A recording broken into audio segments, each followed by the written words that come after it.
Hello and welcome to ET Garage. Today I'm going to update on what I'm going on with the intake swap here. So just hold on a second.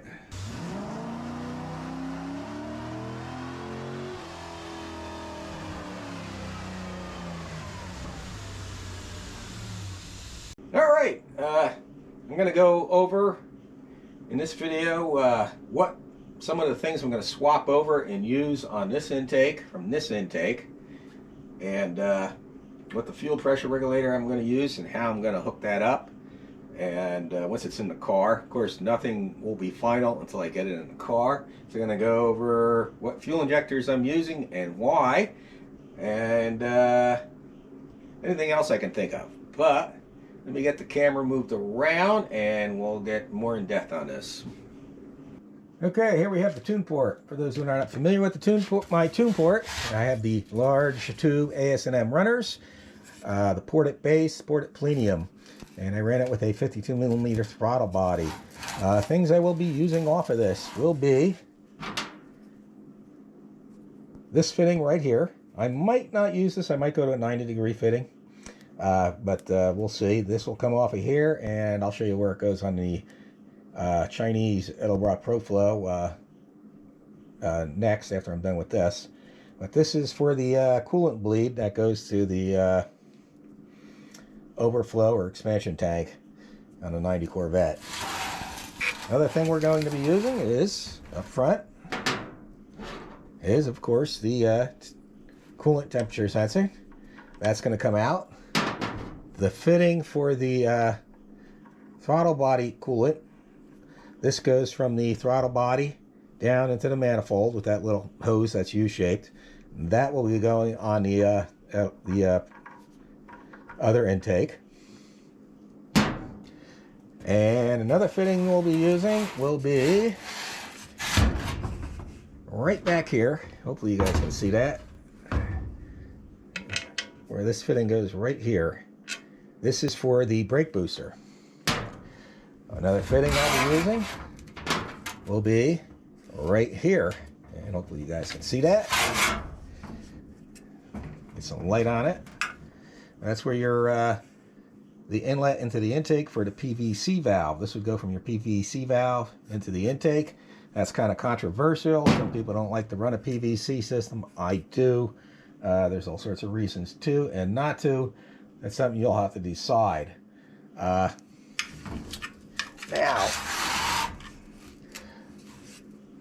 let me think. I can't think of anything else. Oh, the bracket that mounts here for the throttle cable, the trans valve cable, and the cruise control cable. I'll be using that, also utilizing that.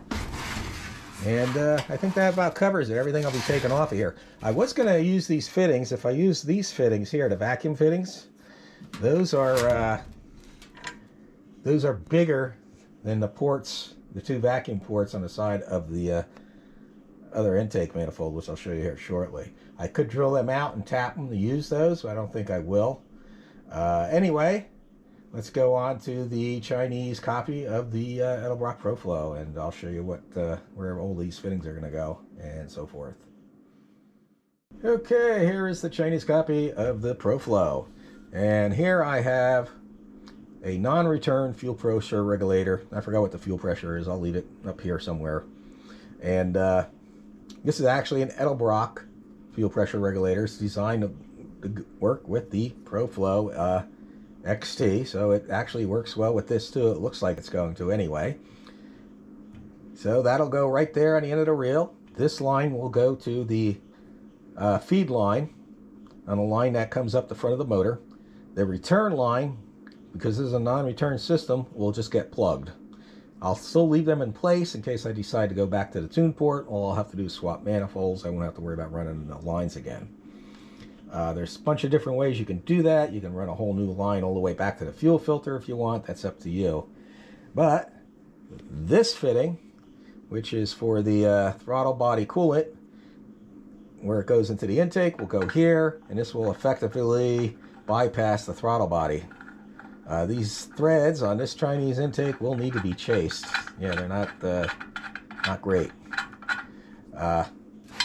And up front here, we have the coolant sensor. That will just screw right in there. And then for the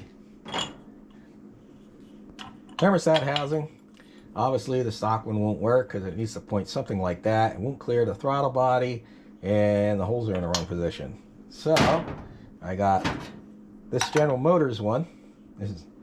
And it's not exactly right, so I'll have to play with the hose a little bit. That ain't no big deal. But it does clear the throttle body, and I'll go into more here in a few seconds. Another thing I am going to use is this style air temperature sensor, or IAT, intake air temperature sensor. This will get mounted somewhere in front of the throttle body or on the air cleaner housing. I haven't decided yet. And then I'll have to extend the wires. The map sensor, which is really important, of course. I got two choices. I could get the Edelbrock one that mounts right here. I think it mounts either this way or that way. And then I have to get an adapter pigtail that goes from the map sensor to the factory harness. That is about, I think it's less than $60 for the map sensor, and then like less than $30, like 27 bucks or 28 bucks for the adapter pigtail.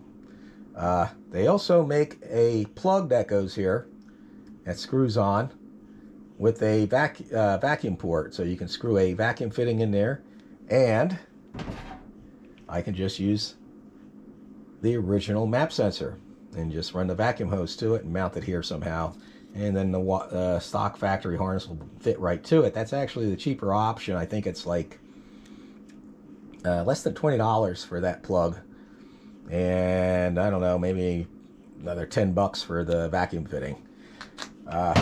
Two more vacuum fittings I have to get are these two right here, if you can see them. And those are nothing. Those are easy to get. And over on this side, this fitting for the coolant bleed, I'll have to drill and tap for that. I might get another fitting. I might get a 90-degree one. I haven't decided yet. And over here, I'm going to have to drill a hole and either have a bung welded. Summit sells these weldable bungs that you can use for this size thread, or I'll probably just make my own bung, or I'll probably just drill it, tap it, and as long as this seals in there, because it isn't structural, it just has to hold the hose going from the PVC valve. That's what this is for the PVC system. If you're not going to run a PVC system, or you don't have to worry about it. That's your choice. I prefer to run a PVC system. It keeps a vacuum in the crankcase, well, unless you go except when you go wide open throttle, and it helps evacuate moisture and from the oil and all that stuff. So it's a PVC system. In some ways it's good, some way it's bad. There's a lot of controversy. I mean, you do suck the hot fumes in there, and you should use a air oil separator so the oil doesn't get sucked into the intake, because that's just, what happens is it just isn't bad for your combustion process. But up front again, where the throttle body is going to go, I would much rather use an LS style throttle body. I thought about getting one, the cheapest one I can get, and then maybe modifying it so I could stick a this style linkage here on this side, because all the LS throttle bodies have their linkage on that side, and then the bracket would mount here, and I think it has provisions for the throttle cable, which I'll have to get a longer one if I run it on this side, and provisions for the cruise control, which I'd have to get longer and run on this side.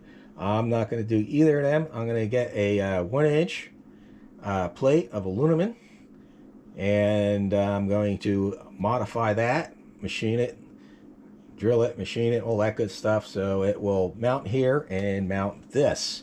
These for the coolant, where the coolant goes into the throttle body, that's here to heat this intake, the intake control valve, which controls your idle control valve, I'm sorry. And a lot of people think it's here to keep the blades from freezing. It's not. It's to keep the idle air control valve from freezing. Newer vehicles don't even come with it. It's really not necessary, a lot of people say. So I'll cut that off and cut that off just to get that out of the way. And that will mount here with the adapter plate. And another reason I want to use this is this vacuum line here, which is for the evap system. So this way all the fumes from the gas tank get sucked into the intake properly. This just doesn't go into a vacuum into here. It actually is metered with the throttle valves. So that's important. You can't just run a vacuum line to it and say go. And here is another vacuum line for the evap system. So that's built into the throttle body, and then you have that port there, which is built into the which is the inlet for your PVC system. And of course, you have the factory idle control valve and factory throttle position sensor. So if I go to the LS style, I'm also going to have to pop for those adapter pigtails. So that's something I won't have to do. Now, once I make that plate and it gets up here, that'll be another video. I'll have a bracket that comes along here. We'll hold the factory bracket for the throttle cable, the cruise control, and the all important trans valve cable. Trans valve cable is really important. Without it, your transmission will burn up on the unless you have the 4L60E, then you don't need a trans valve cable. There are ways I think you can run the trans, all the 700 R4s and the 4L60 without the trans valve cable. I'm not sure about that, but if anyone wants to comment below, let me know. And these were the injectors I was using. These are 4-hole Bosch ones I got off at South Bay. These, because of this adapter, will not fit here. It's possible I could machine these and a little bit bigger so these go down in, but I'm not going to mess with that. These fit. These are TPI fuel injectors, 24 pounds. That should be more than enough. I do need to fab up brackets to hold this in place. That's no big deal, and or shouldn't be any big deal. So when you choose your fuel injectors, if it has this adapter in it, you might want to not get those style of fuel injectors. It's possible I can take this adapter off the bottom here, but I tried and it's pinched on there really good. And then I could stick them in there, but it doesn't seem like that's going to happen. So I think I covered anything. Like I said, I'll leave down in the description box any links to like this fuel pressure regulator or anything else I can think of that I might use or might not use in the future. The engine is out of the Corvette, and as you can see, and I'll go over that in the next video. In case you don't know why the engine's out, you haven't been following, I found that little galley plug inside the lifter valley when I went to do the intake swap, bunch of other problems. I will go over that in the next video, and hopefully this all works out good and get it back in there, and I'll try and cover everything I can. If you think I missed something on that intake or I forgot something or whatever, just leave comments down there and I'll try and answer you. But anyway, I'll just go over this in the next video. It's freezing out here right now. It's like 7 degrees, so I'm going to get back in the house where it's warm. Meantime, everybody have a great day and God bless.